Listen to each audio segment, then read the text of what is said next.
going on, guys? I hope the week is starting off right. Everything's going good and everybody's, home safe, just doing what they got to do. Now, today, what I want to get into is this Marvel Legends Chameleon that I just picked up today on my way home from work. A lot of spots I noticed don't even have this yet. They're still waiting for it to come in next month, March and the February, stuff like that. I was able to pick this up today from Target. It had like 2 left, and I was able to get one of them. So this is a figure that I actually don't have. I don't have the original Chameleon, and that's a figure that I've been wanting for a long time. I mean, the reason I don't have him, obviously, is because the price on him is crazy. So I was like, damn, first of all, I never came across him. And second of all, I'm not sure that I would have scooped him if I did. It depends on how much that person would have wanted. And I like my figures brand new, so I just never came across him. Now, I was more than happy to pick him up once I saw this guy was announced. So out of this whole wave that he comes with, I mean, I know Spider-Man figures sell regardless, so this whole wave is probably going to sell out, But I was thinking to myself, I'm not really checking for half of these guys. Like, I wanted Agent Venom because of the unmasked head sculpt, and I wanted Marvel's Chameleon. That's really about it. Spider-Man Unlimited, he does look cool. I mean, if I had some extra money and I happened to come across him, yeah, I might pick him up, but I wasn't going to go gunning for him, trying to make sure I had him. Spider-Boy, I know a lot of people was into that. I'm not one of them. I'm not really checking for that figure. Electro, Francine Fry is not really who I'm checking for. I like the original male Electro, which I already had. I've been had for like forever, so I'm good on my Electros. And Kane, I mean, Kane does look tough. I ain't gonna front. I'm just like, it's too much. Like, I don't really need Kane in my collection. So when I was thinking to myself, yo, these figures are coming out, immediately I was like, okay, Chameleon and Agent Venom. That's who I'm gunning for. And if other things happen to fall my way, we'll see what happens. Actually, today, both of them was in my shopping cart, but I got a cancellation for Agent Venom. I was like, damn. And yeah, just in case, man, I got this Batman Beyond that I'm probably going to do the review on tomorrow. And I got some Storm collectibles that my brother got me for Christmas that I'm going to crack open. I got a couple of those, and I'm thinking about making a DC universe or a DC versus Mortal Kombat shelf. The same way I got the Street Fighter versus Marvel shelf, I'm trying to have like a DC versus Mortal Kombat shelf now that he got me those. So he got me in a whole nother direction now. So yeah, with that being said, let's see what's going on with Chameleon and check this figure out. And this is Chameleon fresh out the box. This is a figure that I wanted for a long time, guys. I mean, I can't even front. I think everybody needs a Chameleon if you're a Spider-Man fan, like for real, for real. And this is one of those figures that doesn't come out like that. You don't see a Chameleon dropping like Wolverines. They don't drop like all the time. Like, I've never came across a Chameleon in my life, and the other one was a suited figure. So I do want to see what he looks like in a suit, and we'll see if we can make that happen at the end of this video. But so far, I'm already happy because Chameleon, the way I remember him last, was not from the Craven movie. The way I remember him last was from the animated series. So this is really hitting because this is probably the last time I ever saw him do anything was in his costume. So this is the one I want. This is the one that's nostalgic for me, and this is the one that makes it count. So like, I'm very happy with that. And not for nothing, if you look at this little face mask that he has on, to me, that's not really how he does his thing. I mean, his face just changes. He doesn't have a mask. But that does remind me of like the whole Hugo Strange, Bruce Wayne thing.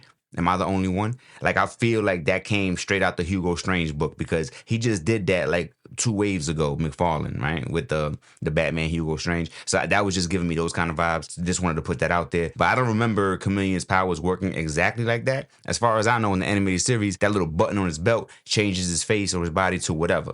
So yeah, let me know if I'm bugging. So Chameleon does come with a couple of accessories. It's not too plain Jane. He does have the J. Jonah Jameson, fake mask. That's nice though. Even though I don't think it works like that, like in my book, but that's very nice. I like having it. I'd rather have it than not have it. And then he comes with a pair of closed fists.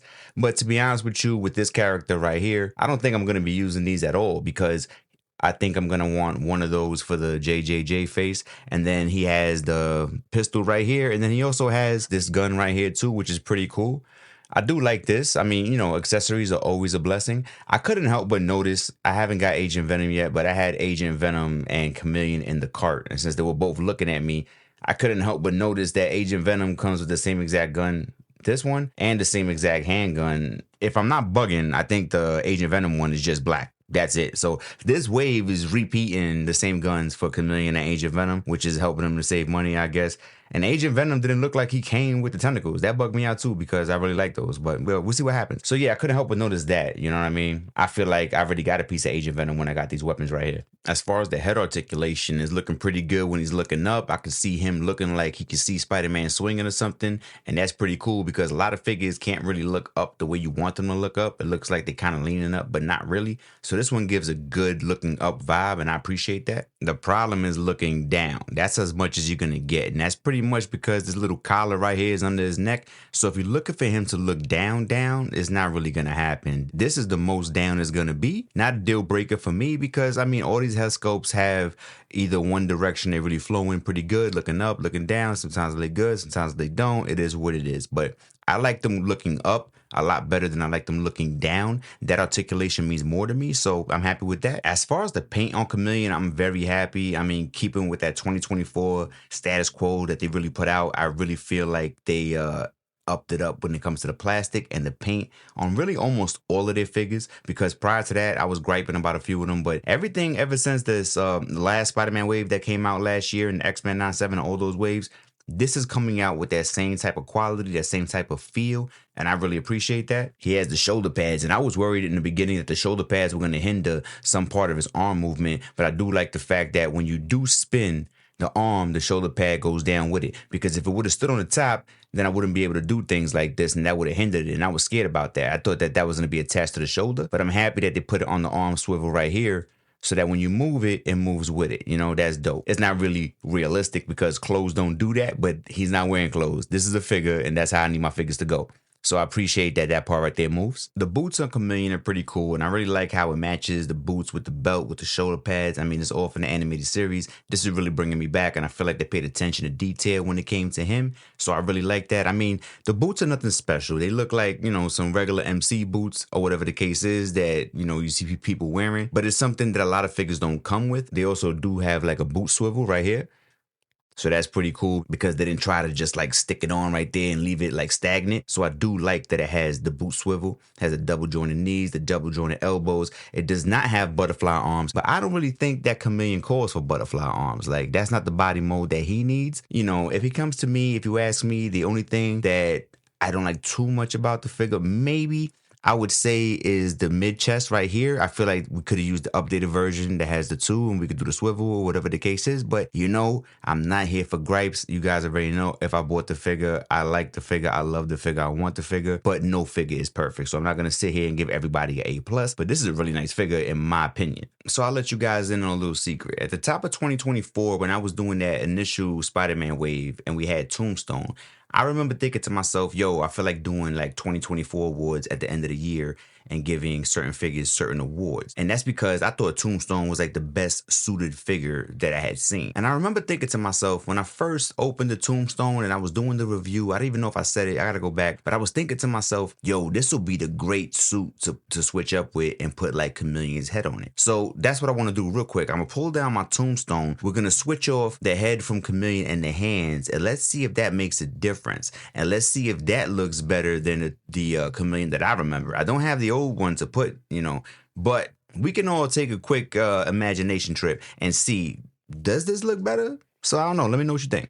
Yeah, so that's a dub. You know, I just pulled down Tombstone and this is what's going on here. You know, and yo, it's been a while. That Tombstone came out a year ago, maybe a year and a little bit, you know. Yo, I don't have many Marvel Legends that don't have, you know, the peg sticking up. Like, this Tombstone right here has the peg on the head. And then like 95%, I wouldn't say, or 99% of the rest of my Marvel Legends all come like this.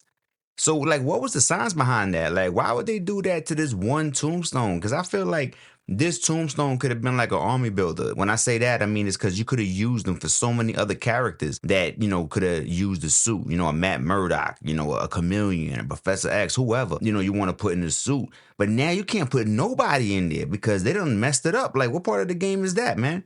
And the thing is, even if I put Chameleon's head right here, the way it is like he got no neck. You see that? He got no neck. Man, that sucks, man. You know, I really thought I was doing something with that, but I guess not. Tombstone's going to have to stay in a suit and Chameleon is going to stay purple. It is what it is. At least we learned together. I mean, it was a nice try. I really thought it was gonna happen, but you know, it is what it is, man. This comedian right here does it for me. I mean, I really like him a lot. I like the fact that it has the animated look to it, the animated vibe, because I feel like that's his best look. When I saw him at the end of Craven for like those couple of seconds, I mean, maybe, but it was only a couple of seconds, right? So this is the version that I grew up with. This is the version that I remember. I remember seeing him a lot more in the animated series than I did like in comics coming up because, you know, animated series is free. Comics cost money. I was a kid, you know, it is what it is. So I was seeing him on TV more. So this is the one that I resonate more with. So I'm happy that I got my hands on them. So yeah, Chameleon's out there. You know, if you like this figure, go pick it up. It is what it is. I really like him a lot. I'm really trying to build my Spider-Verse. Spider-Man and Batman are two of the heroes that I'm really trying to complete the rogue galleries for. And, you know, yeah, I know those are two of the biggest rogue galleries in the world, but those are the ones I'm really working for. And when I say complete, I don't want all of them, but I want most of them. I want all the ones I grew up with. I want all the main ones. And this is one that I was checking for a long time. So I can say with this Chameleon, I've had him on my list for like 6, 7 years. I want to say I could take him off my list now because of this figure. Batman Beyond will be tomorrow. And then after that, let's go Wednesday. I'm thinking about doing a Mortal Kombat versus DC shelf. And I'm trying to see how we're going to do that. I only got a couple of figures on each side, but I'm thinking we could make the beginning of that start to happen. You know what I'm saying? So yeah, thank you for spending this time with me. I appreciate you coming to the channel, you know, seeing what I got to say. Until next time. Peace.